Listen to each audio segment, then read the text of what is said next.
Hello friends, welcome back to my channel ma.in। যথারীতি আবার একটা ছুটির দিন, আবার একটা উইকেন্ড এবং ব্যস্ততম লাইফ। তো চলো সব কিছু নিয়ে চলে এলাম তোমাদের সাথে। আজকে সকাল থেকে ব্রেকফাস্ট হয়নি, কর্তা গেছিলো কচুরি আর ঘুগনি নিয়ে এসছে, তো সেটা আমি এখনও পর্যন্ত খাইনি, খাবো একটু পরে। আসলে 12টা বাজতে গেল, তো একটা টাইম থাকে খাওয়ার, ওই জন্যে টাইমটা চলে গেলে, ব্রেকফাস্টের টাইম চলে গেলে তারপরে খেতে ইচ্ছে করে না। তো চলো তোমাদের সাথে কয়েকজনদের তোমাদের সাথে পরিচয় করাই। আমার বাড়ির নতুন সদস্যরা আজকে সকালবেলা এসছে। তো সকালবেলা যখন মন্দির থেকে ফিরছিলাম তখন দেখলাম সতীঘাটের ওখানে একটা ছেলে এগুলো নিয়ে বসেছে রাস্তার ধারে।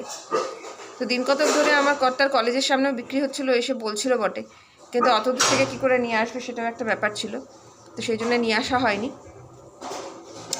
আজকে সতীঘাটে বিক্রি হচ্ছিল, তো সেই কিনে নিয়ে এলাম। তো একটা তো বললো কালুচ আর একটা গোল্ড ফিশ। তো এই যে খেলা হচ্ছে, মাঝে মধ্যে খেলা হচ্ছে, মাঝে মধ্যে লাফিয়ে লাফিয়ে এদিক ওদিক হচ্ছে, আবার মাঝে মধ্যে যাওয়া হচ্ছে। এই যে লাফাচ্ছে দেখো, তো দুজনে মিলে। আর পুরনো গোল্ড ফিশটাকে তো ওখানেই রেখেছি।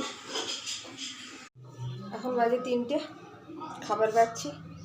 মাছের ঝোলের আজকে যে গন্ধটা বেরিয়েছে, ছেলে মেয়েকে খেতে দিচ্ছি, বর গেছে ফ্রেশ হতে।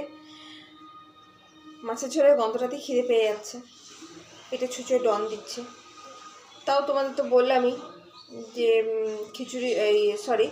কচুরি আর ঘুগনি এনেছিল, তাও সেটা খেতে অনেক বেলাই হয়েছে। আজকে বিশেষ কিছু রান্না করিনি, কাজের দিদিকে আজকে জবাব দিলাম।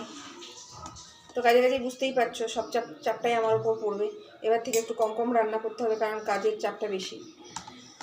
ওদিকে বালিঘাট 2 দিন হলো খুলেছে, এবার কবে আমার কন্ট্রাক্টর বালি তোলেন তাহলে বাকি কাজটা সারি। মোটামুটি কাজ প্রায় শেষের দিকে। মানে এই যে আর একজন বালিশে মাথা দিয়ে শুয়ে রয়েছে আমার কাছে। আমি এসে বসেছি এখানে, চুপি চুপি বলছি, নাহলে এখানে তিরিং করে উঠে দাঁড়াবে।